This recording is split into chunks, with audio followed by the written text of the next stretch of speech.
that. Ben Kennedy, we talked about look at Kennedy's the damage. need for a good night tonight. Look at the damage on the 75 truck with Caleb Holman. It looked like Holman and Spencer Gallagher were at the beginning of this crash. I think they just dove into the corner, got tangled up, and went into the outside wall. And of course, going into the outside wall when people are committed up there, there just isn't anywhere for people to go.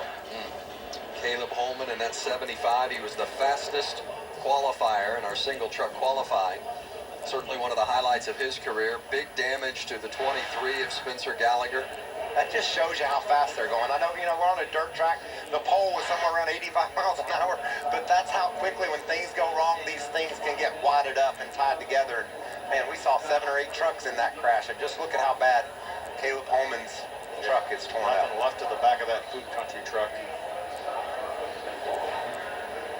Holman limping to pit lane. Well, we had some chase trucks involved there. We saw the 8 of John Hunter Nemechek. Nemechek already with a win this season and looks to be in the chase handily, along with, of course, William Byron in the 9. He was involved in that. He's won 4 times this season.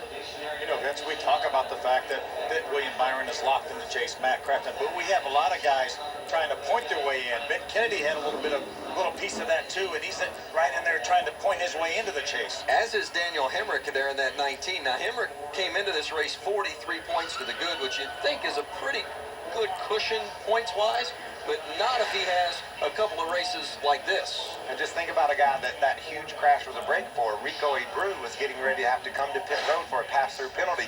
He would have lost a minimum of 1 lap, probably 2. Now he's going to be able to serve that penalty under caution, and he'll just go to the tail end. Remember, these guys can look at this truck. They cannot do any work until the red flag is lifted. Let's take a look at this replay and see if we can get an indication of where it starts. Keep an eye on the 16 of Stuart Friese there. There was some contact. Yeah.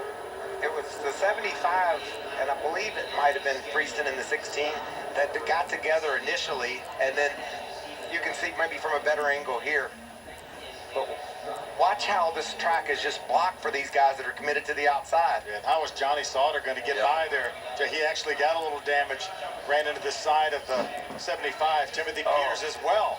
And the 13 truck of Haley, he escaped any damage. I mean, he's in the middle of it, but he didn't hit anything really. Right along with Cody Kaufman, he was far enough back, he was able to see it drive by in the inside.